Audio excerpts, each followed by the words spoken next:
পরীক্ষা করছি পুরা হায়াত, পুরা হায়াত। ইন্না জাআলনা মা আলাল আরদি যিনাতাল লাহা লিনাবলুয়াহুম আইয়ুহুম আহসানু আমালা। আল্লাহ বলে গোটা জমিন আমি সাজিয়েছি, কায়নাত, কেন? আমার বান্দাদেরকে পরীক্ষা করার জন্য। আল্লাহ তাআলা বলেন কুল্লু নাফসিন যায়িকাতুল মাউত, সবাইকেই মরতে হবে, তবে ওয়ানাবলুকুম বিশ-শাররি ওয়াল খাইরি ফিতনা, দুনিয়ার জীবন আমি তোমাদেরকে ভালো মন্দ দিয়ে, সুখ দুঃখ দিয়ে পরীক্ষা করছি। ওয়ালা নাবলুয়ান্নাকুম বিশাইইম মিনাল খাউফ, এই যে আমি অবশ্যই পরীক্ষা করব। বহু আয়াত আছে কথা এটা। ওয়ালাকাদ ফাতান্নাল্লাযীনা মিন ক্বাবলিহিম ফালা ইয়ালামান্নাল্লাহুল্লাযীনা সাদাকু ওয়ালা ইয়ালামান্নাল কাযিবিন। আল্লাহ বলে প্রত্যেক যুগের ঈমানদারকে আমি পরীক্ষা করেছি, এখনো করব। আমি পরীক্ষা করে জেনে নেব ঈমানের দাবিতে কে সত্যবাদী কে মিথ্যাবাদী। তাইলে দুনিয়াটাকে পুরাটাকে বলে দারুল ইমতিহান। আমাদের যার হায়াত যতক্ষণ, দুনিয়া হলো পরীক্ষার ঘর, পুরা সময় পরীক্ষা, সকাল দুপুর রাত বিকেল, ঘরে বাইরে একাকী প্রকাশ্যে, সংসারে বাজারে ব্যবসাতে দেশে সর্বত্র পরীক্ষা। দারুল ইমতিহান, আখেরাত হইল দারুল জাযা। দুনিয়া পরীক্ষার ঘর, আখেরাত ফলাফলের ঘর। দুনিয়া হলো দারুল মিহান, মেহনতের বহুবচন হলো কি? মিহান। দুনিয়া হলো মেহনতের ঘর, আখেরাত হইল ফলাফলের ঘর, এই মেহনতের পারিশ্রমিক। ওয়ালানাজজিয়ান্নাহুম আজরাহুম বিআহসানি মা কানু ইয়ামালুন। আল্লাহ তাআলা বলেন আমি যা আমল করেছিলে বান্দা, সেই আমলের সর্বোত্তম বিনিময় উজরাত আমি তোমাদেরকে আখিরাতে দান করব, আখিরাতে দান করব। জাযাআম বিমা কানু ইয়ামালুন। আল্লাহ তাআলা কিয়ামতের দিন জান্নাতি বান্দাকে বলবে, এই গোটা জান্নাত এবং তার নাজ ও নিয়ামত জাযাআন বিমা কানু ইয়ামালুন, যে আমলগুলো তোমরা করেছিলে তার জাযা, তার বিনিময়, তার কি বিনিময়। তাহলে আখিরাত হলো দারুল জাযা। মুসলমানের ছেলেরা, তোমাদেরকে বলি আব্বা, স্কুল কলেজের ছেলেরা, আমরা আমাদের পড়ালেখার বিনিময় মাদ্রাসার কোরআন সুন্নাত এখানে চাই না। এই জন্য আমাদের হিসাবটাই আখিরাতের সাথে। এই জন্য অনেক সময় অনেকে মনে করে হুজুর হইয়া কি হবে, হুজুর হইয়া যা হবে, দিন শিখলে যা হবে, আল্লাহর কোরআন শিখলে যা হবে, এটা দেখাইবার জন্য তোমাকে হাসরের ময়দান পর্যন্ত দোস্ত অপেক্ষা করতে হবে। সেদিন তুমিও দেখবা, সেদিন আমিও দেখব। ইন্নাল্লাযীনা আজরামু কানু মিনাল্লাযীনা আমানু ইয়াদহাকুন। আল্লাহ বলেন আজকের দুনিয়াতে নাফরমান ইমানদারকে দেখে হাসে। আল্লাহ বলেন আমি ওয়াদা দিলাম ফালিয়াউমাল্লাযীনা আমানু মিনাল কুফফারি ইয়াদহাকুন। সেদিন ইমানদার, আখিরাতের দিন আমার ইমানদার বান্দা বেঈমানকে দেখে হাসবে। কোরআন শরীফের আয়াত কি? সাফ আল্লাহ চ্যালেঞ্জ করছে, আমার বান্দা সেদিন হাসবে ইমানদার। আলাল আরাইকি ইয়ানদুরুন হাল সুবিবাল কুফফারু মা কানু ইয়াফআলুন। জান্নাতের সিংহাসনে বসে নাফরমান কে দেখে দেখে ইমানদার জান্নাতি বান্দা হাসবে। কি দোস্ত, চুরির বদলা পেয়েছো? জিনার বদলা পেয়েছো তো? মোবাইলের নর্তকী দেখার মজা পাইছো তো? এইভাবে বলবে হাল সুবিবাল কুফফার। এভাবে ইমানদার জান্নাতি বান্দা ডাক দিয়া দিয়ে বলবে বাটপার, বাটপারির মজা পাইতেছো তো?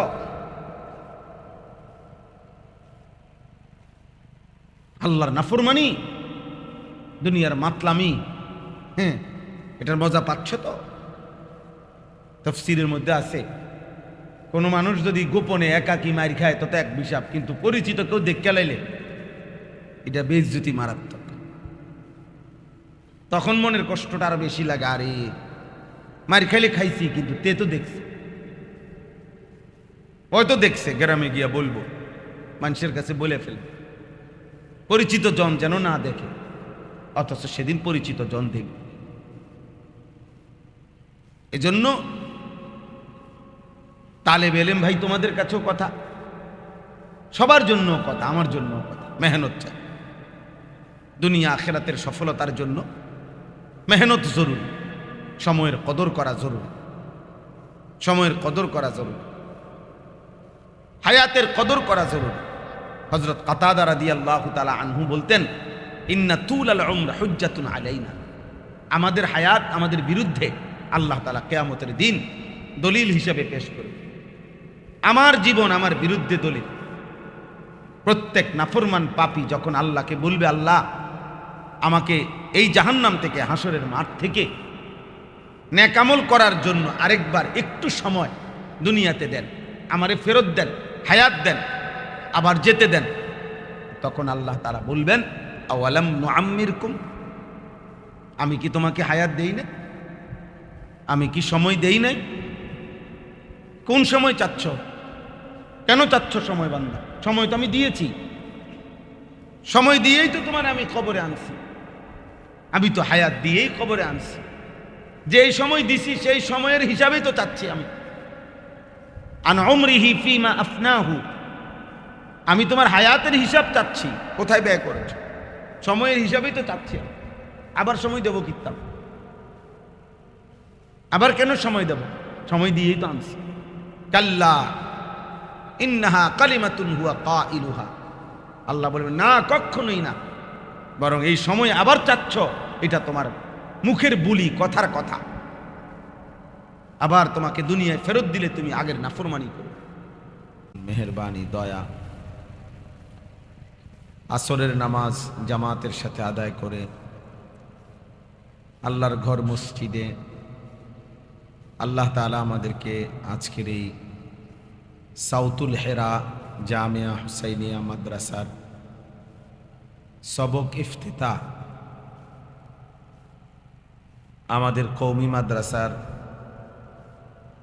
রমজান পরবর্তী শাওয়াল মাসেই সবক শুরু হয়,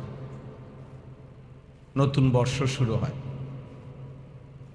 সেই হিসাবে 1447-48 হিজরি শিক্ষাবর্ষ, 2026-27 শিক্ষাবর্ষ,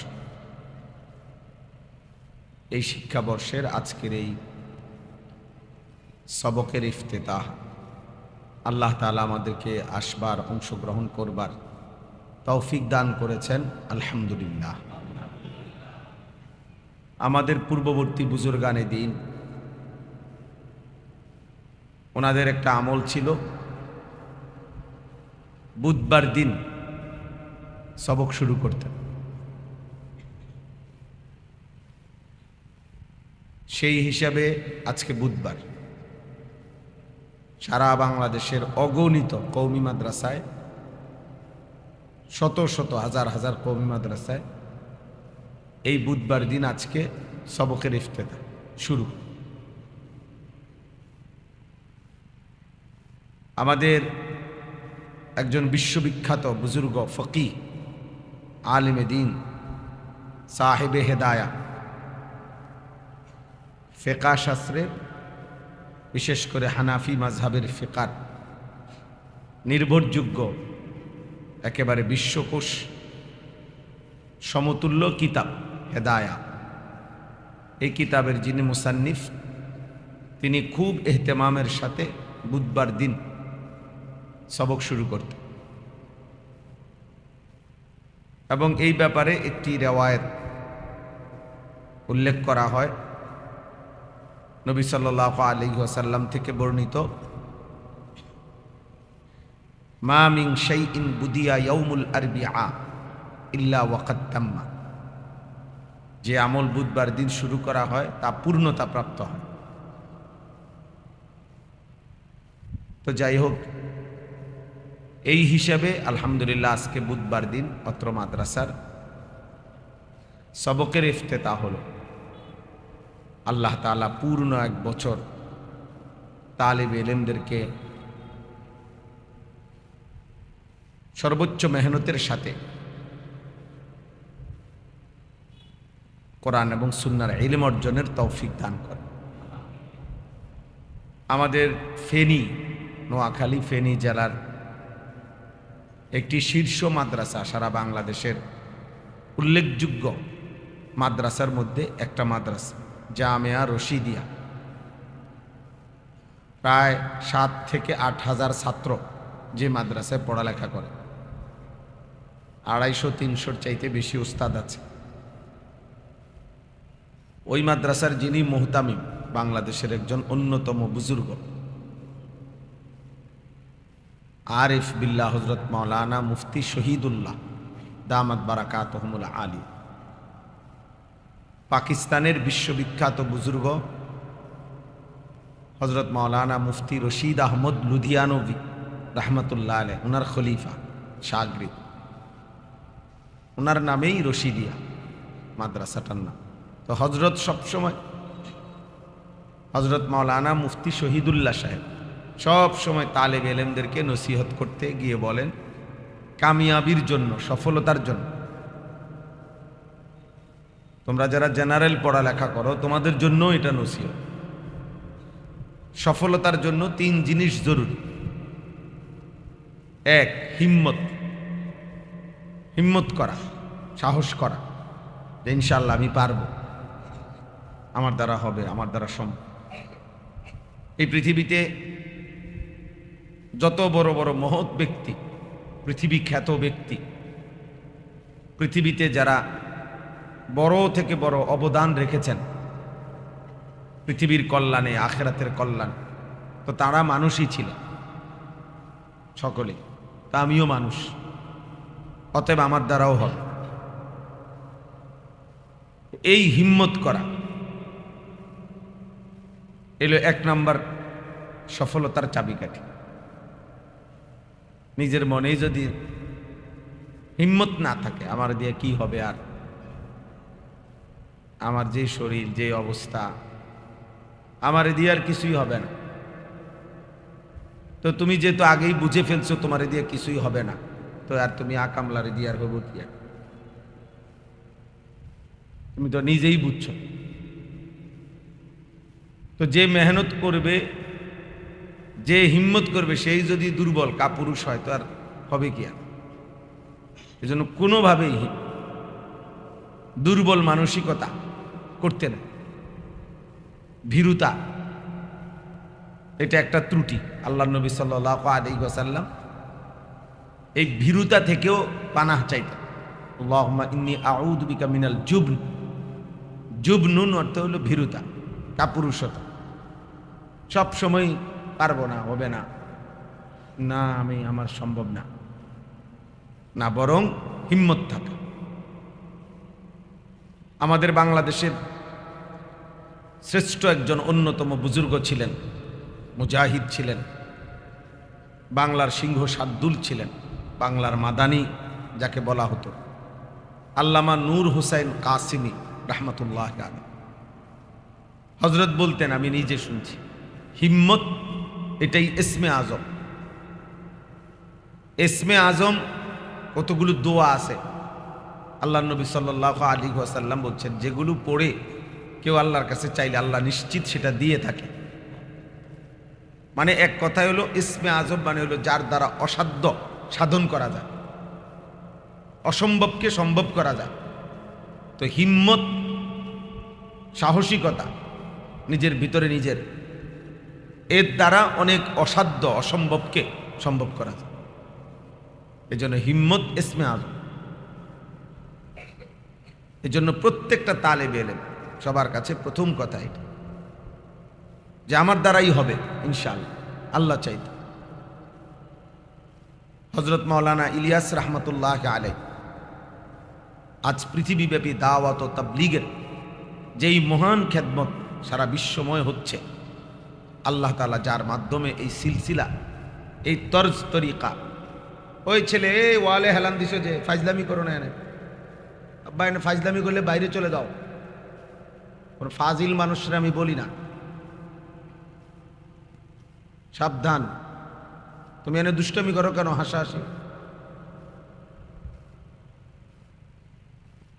অসুবিধা হলে গল্প বাকি থাকলে বাইরে গিয়ে করো। এটা মসজিদ, জানো মস্কারির জায়গা না। জি, তো হযরত মাওলানা ইলিয়াস রহমতুল্লাহ আলাই উনি ছাত্র জীবনে, ছোটবেলায় ছাত্র জীবনে প্রচণ্ড দুর্বল, জীর্ণ শীর্ণ শরীর স্বাস্থ্যের অধিকারী ছিলেন এবং বছরের পর বছর অসুস্থ ছিলেন। দিনের পর দিন, ঘন্টার পর ঘন্টা বিছানায় পড়ে থাকতেন। প্রচণ্ড মাথা ব্যথার কারণে সপ্তাহ পর্যন্ত, 15 দিন পর্যন্ত মাথা তুলতে পারতেন না, এমন অসুস্থ ছিলেন। যখনই একটু সুযোগ পাইতেন, শরীরে একটু ভালো লাগতো, তখনই এবার পড়তে শুরু করতেন। তো ওনার ভাই ইলিয়াস রহমতুল্লাহ আলাইহির ভাই, বড় ভাই হযরত মাওলানা ইয়াহিয়া কান্দলভি রহমতুল্লাহ আলাইহি, শেখুল হাদিস হযরত মাওলানা জাকারিয়া রহমতুল্লাহর আব্বাজান। তো উনি তাকে বলতেন, ওনাকে, যে ইলিয়াস, আর এই একটু আধটু পইরা কি করবার, তোমার শরীরের যেই অবস্থা, সামান্য একটু আর মেহনত করে কি করবে। তখন তিনি বলতেন যে ভাই, আমিও জানি আমার যে শরীরের অবস্থা, আমার দিয়ে কিছু হইতো না ভবিষ্যৎ। তো যেহেতু একটু আধটু পইরা কিছুই হইতো না, তো আর না পইরেই বা কি হইব আমার দিয়া, তার চাইতে একটু পড়ি আর কি। এই কথা বলে তিনি পড়তেন। সেই দুর্বল, জীর্ণ শীর্ণ, অসুস্থ, বছরের পর বছর রোগাক্রান্ত মানুষ, আল্লাহ তাআলা তার দ্বারা আজকে সারা আলমী এই খেদমত আল্লাহ তাআলা কবুল করছে। আজ কত লক্ষ মানুষ, গত 100 বছর, 1924 সালে আনুষ্ঠানিকভাবে দাওয়াত ও তাবলীগের কাজ শুরু হয়েছে। আজকে 2026, প্রায় 102 বছর ব্যাপী সারা বিশ্বময় কত লক্ষ মানুষ তার দ্বারা আলোর পথ পাইছে, ওনার এই তরজে তরিকায়, অন্য। আজ উনি কবরে, কিন্তু ওনার এই মেহনতের বরকতে সারা পৃথিবীর যেখানেই মানুষের অস্তিত্ব আছে, সেখানেই দাওয়াত ও তাবলীগের মেহনত আছে। তাইলে এই জন্য দোস্ত, এরকম অসংখ্য মানুষ পৃথিবীতে যাদের উদাহরণ দেওয়া যাবে, হিম্মতের কারণে নিজের মনে নিজে ভাঙ্গা পড়ে নাই, নিজেকে নিজে দুর্বল ভাবে নাই। আল্লাহ তাআলা তার আলমী কাজ দিছে, বড় থেকে বড় কাজ দিছে। এই জন্য কাপুরুষ হইতে নাই, হিম্মত থাকা, সাহসিকতা থাকা। আল্লাহ তাআলা আমাদেরকে তৌফিক দান করে।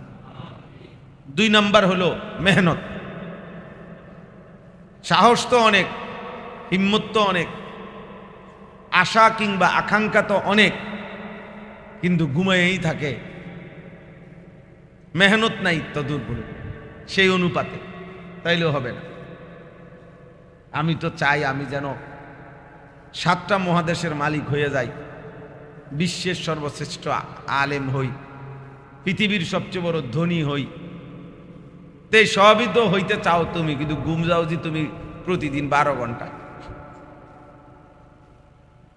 তাইলে তুমি তো সারাক্ষণই অলস, তুমি তো সারাক্ষণই খামখেয়ালির মধ্যেই সময়টা জিন্দিগিরা কাটাইতেছ, তাইলে হবে কেন? এজন্য উদ্দেশ্য সাধনে সর্বোচ্চ মেহনত করা, হিম্মতের সাথে জরুরি। সাধ্যের সবটুকু দিয়ে মেহনত করা, দিবা নিশি মেহনত করা, এটা জরুরি। লেগে থাকা, সফলতা আসবেই, কামিয়াবি আসবেই, আল্লাহর পক্ষ থেকে সাহায্য আসবেই। ওয়াল্লাযীনা জাহাদু ফীনা লানাহদিয়ান্নাহুম সুবুলানা। আল্লাহ তাআলা বলেন, যারা আমি আল্লাহর পথে সর্বোচ্চ মেহনত করে, আমি আল্লাহ তাআলা অচিরেই অবশ্যই তাদের জন্য হেদায়েতের, কল্যাণের, জান্নাতের, কামিয়াবির অগণিত রাস্তা খুলে দেব। একটা সময় হয় মানুষ যখন সফলতা ধরা দেয় আল্লাহর পক্ষ থেকে, তখন সব কিছুতেই আসতে থাকে, সব কিছুতেই বরকত হয়, তখন সে মাটি ধরলেও স্বর্ণ হয়ে যায়। এই জন্য লেগে থাকা, মেহনত করতে থাকা।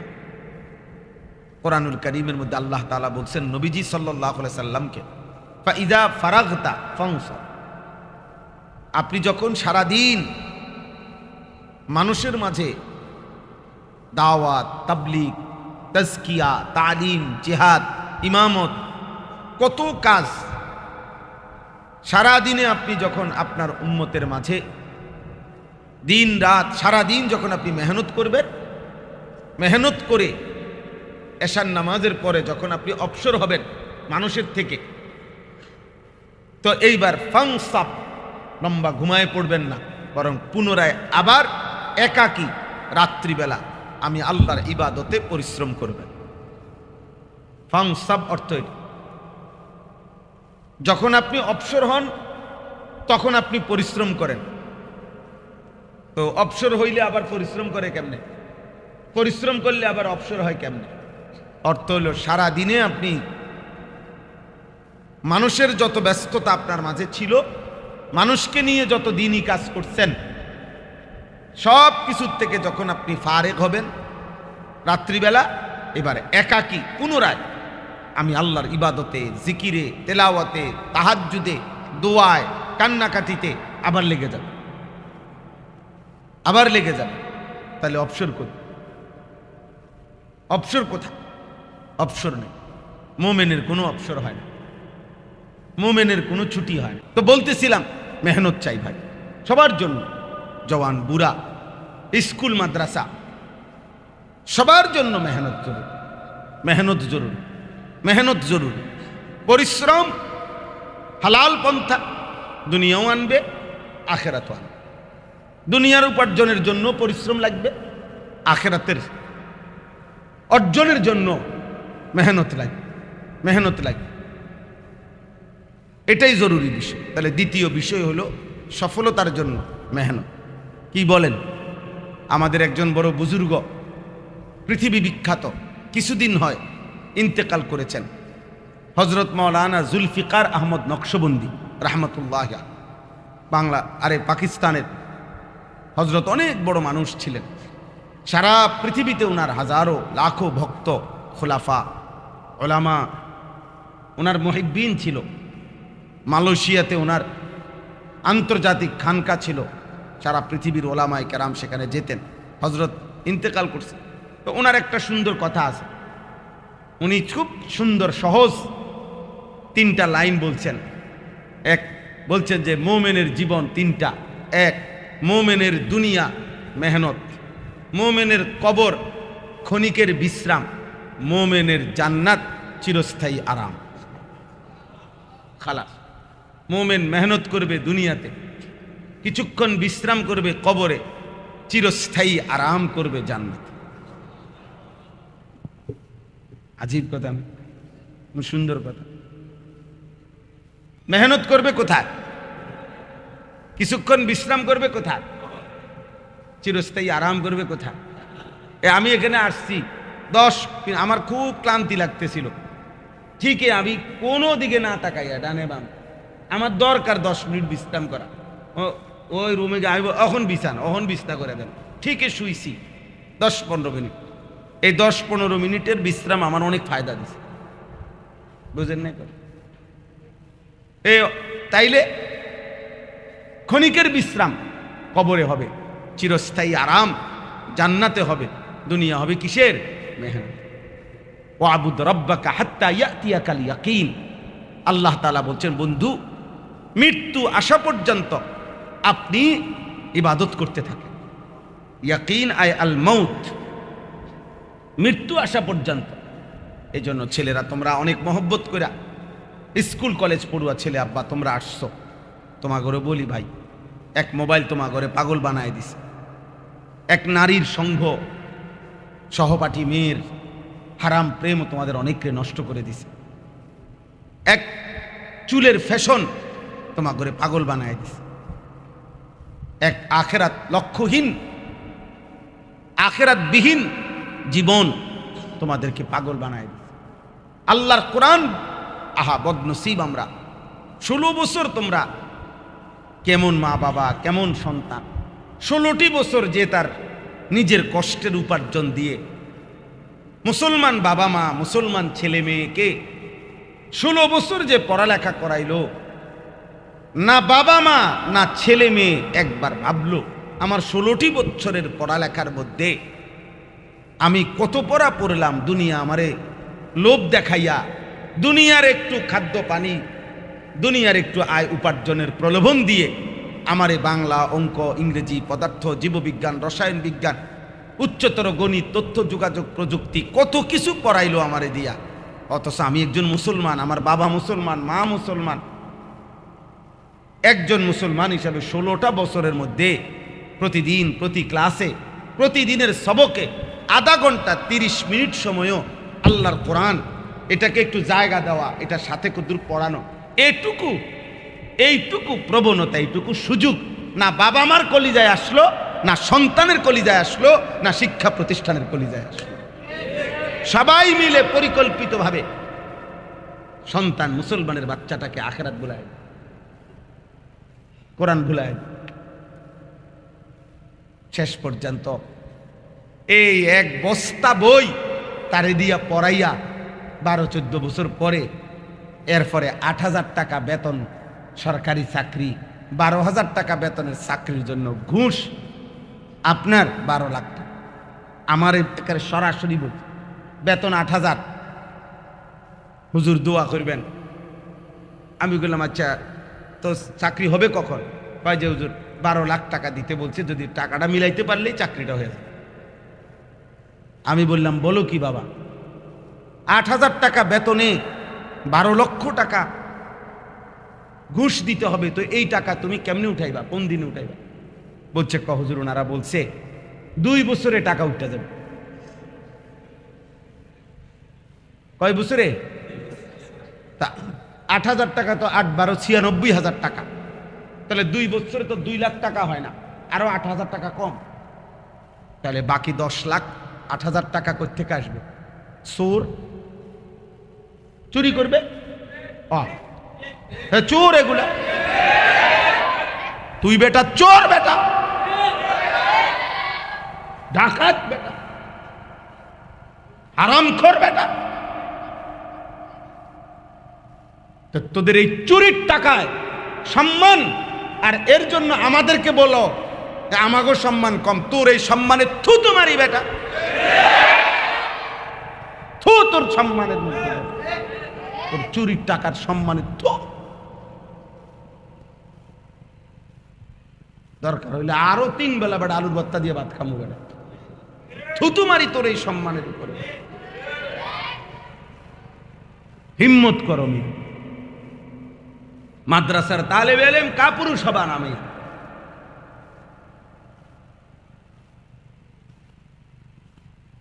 আপনি বলবেন হুজুর সবাই এরুম না, ও যে এরুম না আমি হেরে কইছি নি, তো আর সমস্যা কি? ক্ষেত্রে সত্য কইছি নি আমি, তো আপনি চেতেন।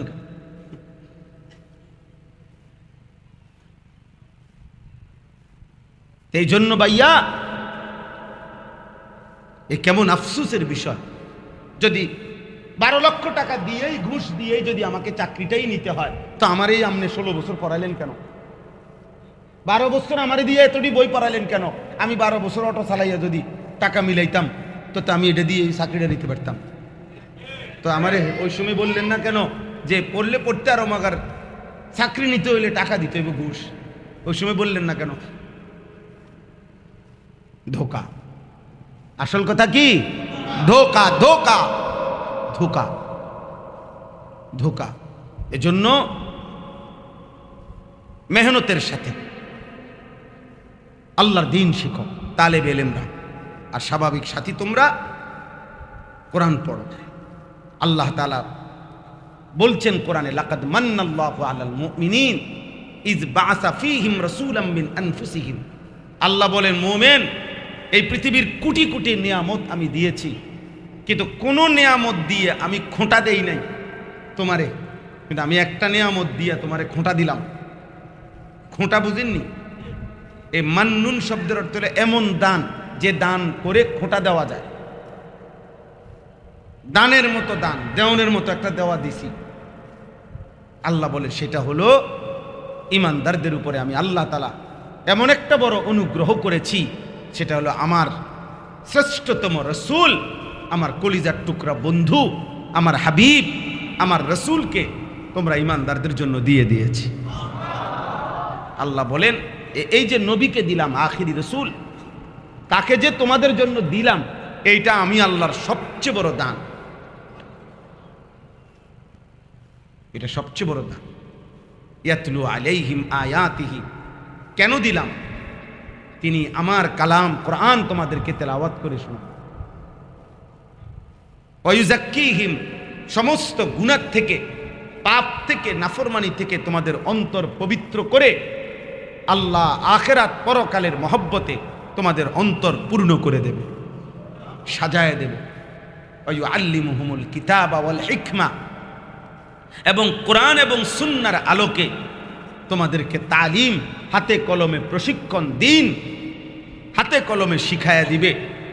ওয়া ইন কানু মিন ক্বাবলু লাফি দালালিম মুবিন, আল্লাহ বলেন আর তোমরা জানো এই তিন জিনিস ছাড়া, ছেলেরা আবারও বলি আব্বা, কোরআনুল কারীমের তেলাওয়াত, অন্তর গুনাহ থেকে পবিত্র করার চেষ্টা এবং কোরআন সুন্নাহর আলোকে জীবন গঠন, এই তিন জিনিস ব্যতীত, আল্লাহর কসম আল্লাহ বলেন এগুলো ব্যতীত তোমরা লাফি দালালিম মুবিন, স্পষ্ট গোমরাহ, গোমরাহ, গোমরাহ, লাফি দালালিম মুবিন। কোরআন তেলাওয়াত, কোরআন যার কলিজায় নাই, যার জীবনে নাই, সে গোমরাহ, পথ হারা, পথ হারা। অন্তরাত্মা গুনাহ থেকে পবিত্র করার চেষ্টা যার মধ্যে নাই, সে পথ হারা। কোরআন সুন্নাহর আলোকে জীবন গঠনের চেষ্টা যার মধ্যে নাই, সে পথ হারা, সে মূলত মঞ্জিল চিনে না।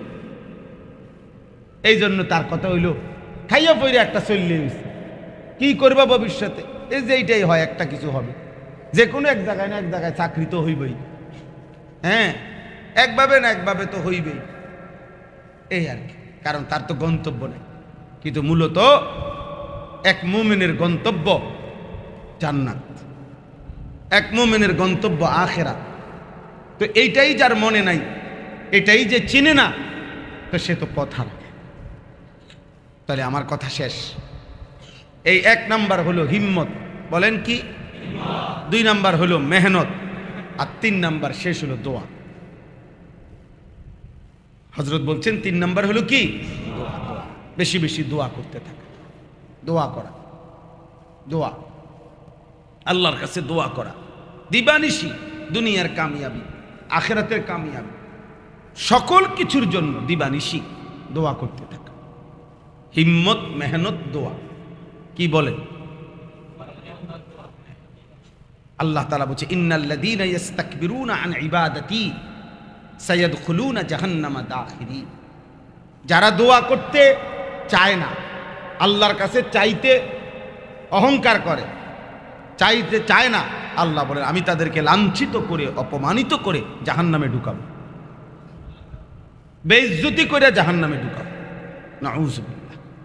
এজন্য ভাইয়া তোমরা ছেলেদেরকেও বলি, আব্বা দয়া করে দোস্ত মোবাইলের আসক্তি ছাড়ো, চুলের এই ফ্যাশন সোজা করো, চারদিকে চুল সহজ করে রাখো, জীবনটা সুন্দর করো, স্কুলে পড়ো, কলেজে পড়ো, ইউনিভার্সিটিতে পড়ো। আমরা হারাম বলি না, আমরা হারাম বলছি না, আমরা শুধু এতটুকু বলছি আল্লাহ ভুলো না, কোরআন ভুলো না। কেমনে সময় মিলাও, বাইর করো, বৃহস্পতিবারে পড়ো, শুক্রবারে কোরআন শরীফ একটু পড়ো, প্রতিদিন কোনো এক বেলা একটু কোরআন শরীফ পড়ো, কোনো না কোনো সূরত বের করে কোরআনুল কারীম শেখার চেষ্টা করো। ইনশাআল্লাহ বরকত হবে, জীবন সুন্দর হবে, আখলাক সুন্দর হবে, দুনিয়াও দামি হবে, আখিরাতও দামি। অসৎ, চরিত্রহীন, লম্পট নারী, অশ্লীল ছবি, বেনামাজি জীবন, দোস্ত আমার একটা কথা মনে রাখো, এরকম মানুষকে, এরকম যুবক তোমাদেরকে, তোমার সমবয়সী আরেকজন অসৎ হয়তো তোমার বন্ধু মনে করে, কারণ সেও তো আরেক চরিত্রহীন। এই জন্য। কিন্তু পৃথিবীর কোনো সভ্য ভদ্র কোনো বিবেকবান মানুষ চরিত্রহীন লম্পটকে এক পয়সাও সম্মান করে না, মায়া করে না, মহব্বত করে না, বরং পাশ কাইটা চলে। রাস্তার কুত্তার থেকে মানুষ যেমন পাশ কাইটা চলে, চরিত্রহীন বখাটে লম্পটকেও মানুষ এরকম পাশ কাইটা চলে। বরঞ্চ রাস্তার কুকুরকে যেটুকু ভয় না পায়, তার চাইতে বখাটে চরিত্রহীনকে তার চাইতে বেশি ভয়। তোকে মানুষ ঘৃণা করে বেটা, ঘৃণা। তোকে মানুষ ঘৃণা করে বেটা। তোর সারা রাতের গুনাহ দিনের বেলা মানুষের চোখে ঘৃণা উপচে পড়ে, মানুষ বুঝে। আরবিতে বলে অফিকা উয়ুবুন ওয়ালিন্নাসি আয়ুনুন, তোমারও তো দোষ আছে, মানুষেরও চোখ আছে। মানুষ বুঝে, মানুষ সোরে সোরে বোঝে, ইমানদারকে ইমানদারই বোঝে। চিনতে কেউ ভুল করে না, হয়তো কেউ বলতে পারে, কেউ বলতে পারে, কিন্তু চিনতে কি মানুষ সোরের কোনো জুনায়েদ বাগদাদি কয় না, জুনায়েদ বাগদাদির সোর কয় না। আলোকে আলোই বলে, অন্ধকারকে কি। আল্লাহ তাআলা আপনাদেরকে যারা আসছেন সকলকে আল্লাহ কবুল করেন, এই মাদ্রাসা আল্লাহ কবুল করে নেন। মোহতামিম সাহেব বুজুর্গ আলেমে দিন, ওনার মেয়ে অসুস্থ, অপারেশন হবে, দোয়া চেয়েছেন।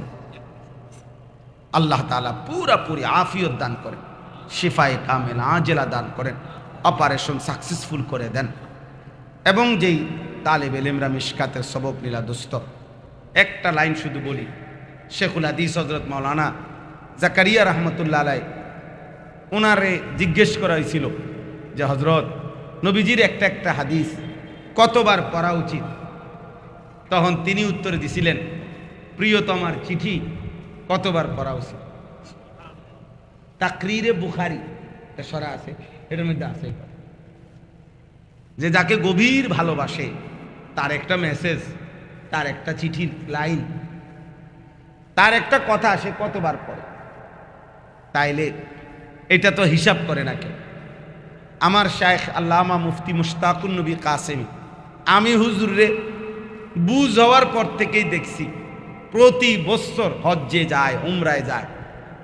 করোনার সময় যখন সারা পৃথিবীতে মানুষ ফ্লাইট হচ্ছে না, তখনও তিনি ভিন্ন কৌশলে রিয়াদ হয়ে 3 মাসের জন্য মক্কা শরীফ আল্লাহর ঘরে ছিলেন। যখন সারা পৃথিবী বন্ধ, এই মক্কায় আল্লাহর ঘরে তাওয়াফ করছেন, কাঁদছেন। মানে প্রচন্ড আশেক দেখছি আমি উনারে মক্কা মদিনা যাওয়ার জন্য, বেশি দেখছি সবসময়। তো উনারে আমি একদিন জিজ্ঞেস করছি, হুজুর আপনি এই পর্যন্ত কতবার হজ উমরায় গেছেন? তখন হুজুরে আমারে বলছে, মাওলানা শ্বশুর বাড়িতে মানুষ কয়বার যায় হিসাব করে যায়? এটা কি হিসাব করে কেউ? আমি বলছি না। কয় তাইলে ভালোবাসার সফর, মহব্বতের সফর মালিকের ঘরের, এটার আবার হিসাব কি? এটার আবার হিসাব কি? এই জন্য দোস্ত, এই পরিমাণ নবীজির হাদিস পড়ো। আমার নবী সাল্লাল্লাহু আলাইহি সাল্লামকে আমরা ভালোবাসি, আমার ভালোবাসার জনের হাদিস এক এক শব্দ কয়বার পড়ব, কয়বার কি আবার পড়তে থাকা, পড়তে থাকা। আল্লাহ তাআলা সমস্ত তালিব ইলমদেরকে ভরপুর উলুম দান করেন।